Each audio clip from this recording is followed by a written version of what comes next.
Masa kontrak kerja Ani yang merawat lansia di rumah hampir berakhir.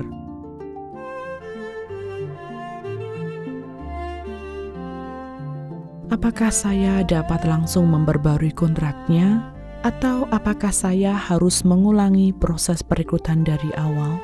Dokumen apa yang harus disiapkan? Apakah prosesnya akan merepotkan? Tidak perlu khawatir dengan hal-hal ini.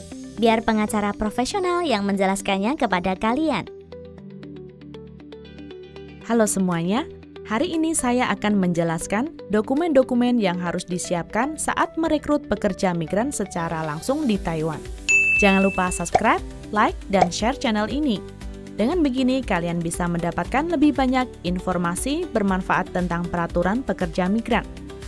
Tahukah kamu, dulu jika ingin merekrut pekerja perawat, banyak orang harus bergantung dan perusahaan agensi sebagai perantara. Kemungkinan mereka harus membayar biaya besar di muka terlebih dahulu. Rincian biayanya tidak jelas, dan proses penandatanganan kontrak tidak transparan, sehingga mudah membuat orang takut. Tapi, sekarang Kementerian Tenaga Kerja telah mendirikan Pusat Layanan Gabungan Perekrutan Langsung (DHSC) yang menggunakan sistem terpadu satu pintu. Majikan dapat merekrut pekerja tanpa melalui agensi. Hemat waktu, hemat uang, dan hemat tenaga. Hingga saat ini, DHSC telah melayani lebih dari 180.000 majikan. Jika pekerja migran seperti apa yang bisa direkrut langsung?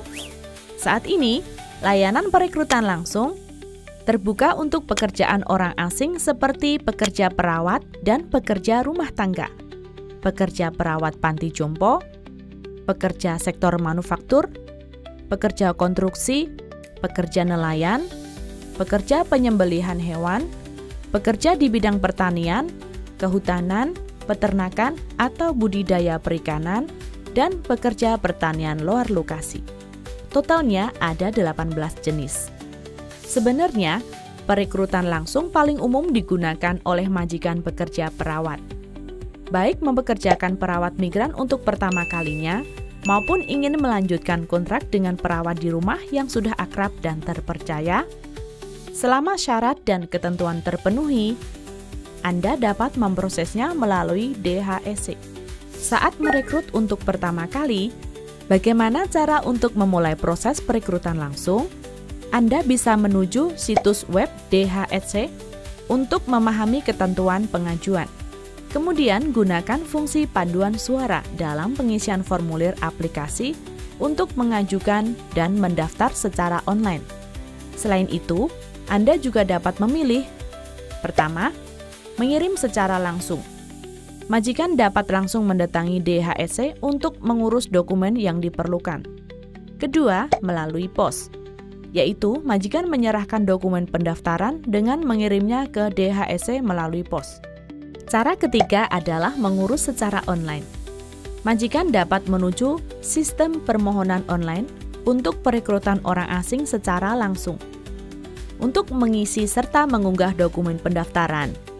Dalam ketiga metode tersebut, DHSC akan menyerahkan data kepada Kementerian Tenaga Kerja untuk ditinjau.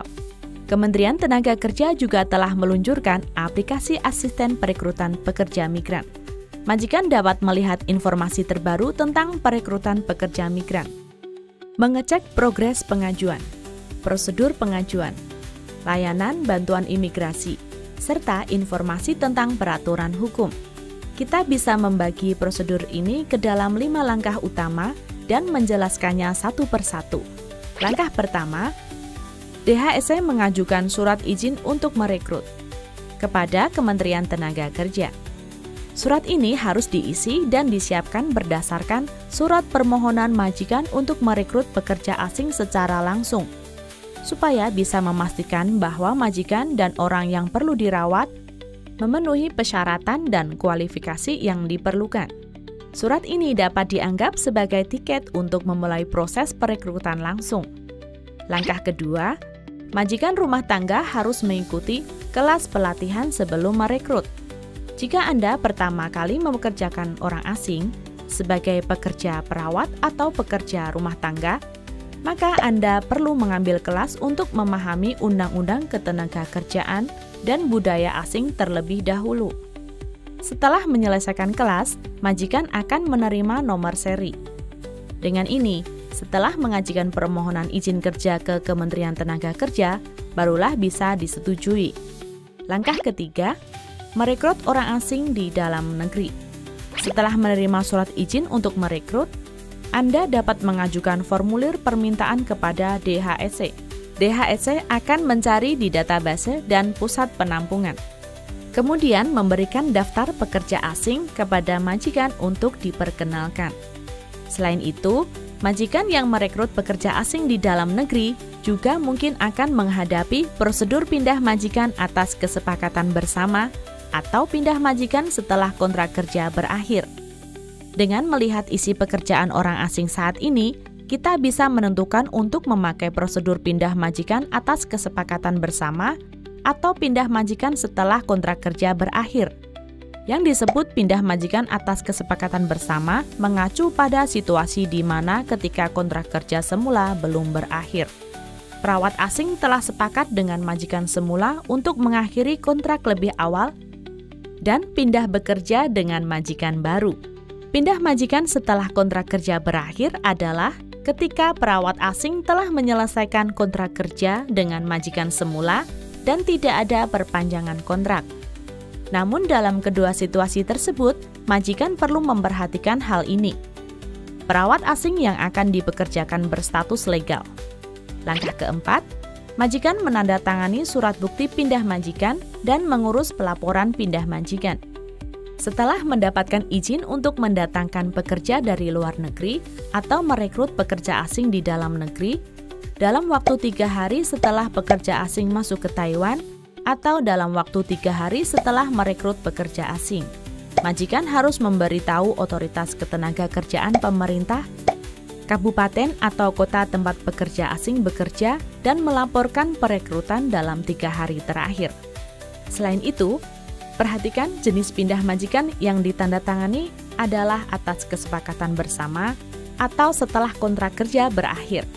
Untuk jenis pertama, yaitu pindah majikan atas kesepakatan bersama. Majikan baru dengan pekerja asing atau majikan semula, selama pekerja asing menunggu waktu pindah majikan atau selama masa kerja masih berlaku, harus menandatangani bersama surat bukti pindah majikan atas kesepakatan bersama 2 pihak atau 3 pihak. Tanda tangan 3 pihak dilakukan ketika majikan semula belum mencabut izin kerja pekerja migran. Maka, majikan semula, pekerja migran, dan majikan baru perlu menandatanganinya. Tanda tangan 2 pihak dilakukan ketika pekerja migran yang izin kerjanya telah dicabut dan majikan baru menandatangani surat bukti pindah majikan atas kesepakatan bersama.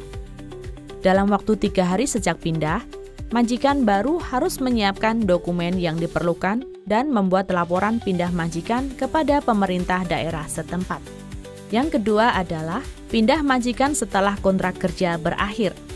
Ini berarti majikan baru dan pekerja asing harus menandatangani surat persetujuan pindah majikan atas kesepakatan bersama sebelum masa kerja berakhir.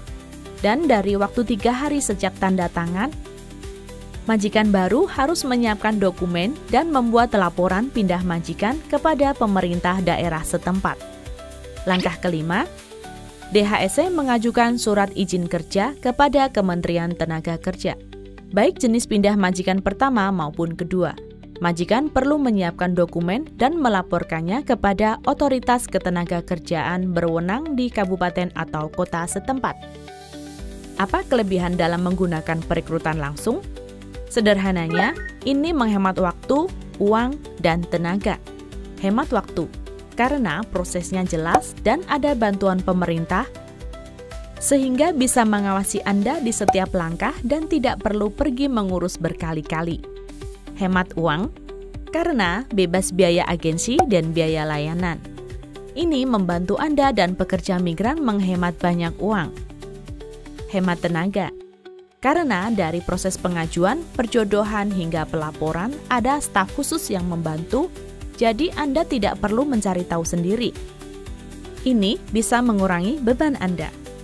Banyak majikan bertanya, setelah melakukan perekrutan langsung, dapatkah saya minta bantuan agensi untuk pengawasan? Jawabannya adalah ya. DHSC hanya membantu Anda merekrut pekerja migran. Jika Anda ingin mempercayakan agensi untuk membantu mengawasi, berkomunikasi, atau menjadwalkan asuransi dan pemeriksaan kesehatan, dan lain-lain, ini semua tidak masalah. Tapi perlu diingat, di antara Anda dan agensi harus ada hubungan kontraktual dan pembagian tanggung jawab yang jelas untuk melindungi hak kedua belah pihak. Terakhir, ada majikan yang bertanya, jika pasien yang dirawat meninggal dan ingin pindah majikan atau ingin mengganti pekerja migran, apakah saya perlu melaporkannya? Jawabannya adalah ya. Misalnya, dalam waktu 30 hari setelah pasien meninggal, Anda harus melapor kepada Kementerian Tenaga Kerja. Setelah majikan menerima surat pencabutan izin kerja dalam waktu 14 hari, majikan harus membantu mengurus sesuai dengan keinginan pekerja asing. Apakah ingin pindah majikan atau pulang ke negara asal? Selama ada perubahan pada isi kontrak kerja, seperti pembaruan kontrak, perekrutan baru, pergantian orang, atau pemutusan kontrak lebih awal, semuanya harus dilaporkan sesuai aturan hukum karena perubahan ini dapat memengaruhi asuransi kesehatan, asuransi tenaga kerja, perpajakan, dan perpanjangan izin tinggal. Tidak ada prosedur yang boleh diabaikan. Jika tidak mengikuti prosedur sesuai peraturan, majikan mungkin akan dikenakan hukuman dan pekerja migran juga bisa kehilangan status kerja legal mereka. Terakhir juga perlu diingatkan, selama ada perubahan dalam kontrak kerja, segera pastikan apakah Anda memiliki kewajiban untuk melaporkan dan siapkan cap dan dokumen terkait untuk mengurusnya sesuai dengan peraturan. Selain itu, selama proses perekrutan, harap periksa ulang kelengkapan dan validitas dokumen untuk menghindari keterlambatan. Juga diingatkan kepada para majikan, setelah memperoleh surat izin untuk merekrut yang disetujui oleh Kementerian Tenaga Kerja, itu berarti majikan telah memperoleh hak untuk merekrut perawat asing secara legal. Majikan dapat secara resmi mendatangkan pekerja dari luar negeri atau merekrut perawat asing di dalam negeri untuk memperoleh layanan perawatan yang diperlukan. Jika ada pertanyaan lainnya, Anda dapat langsung menghubungi DHSC.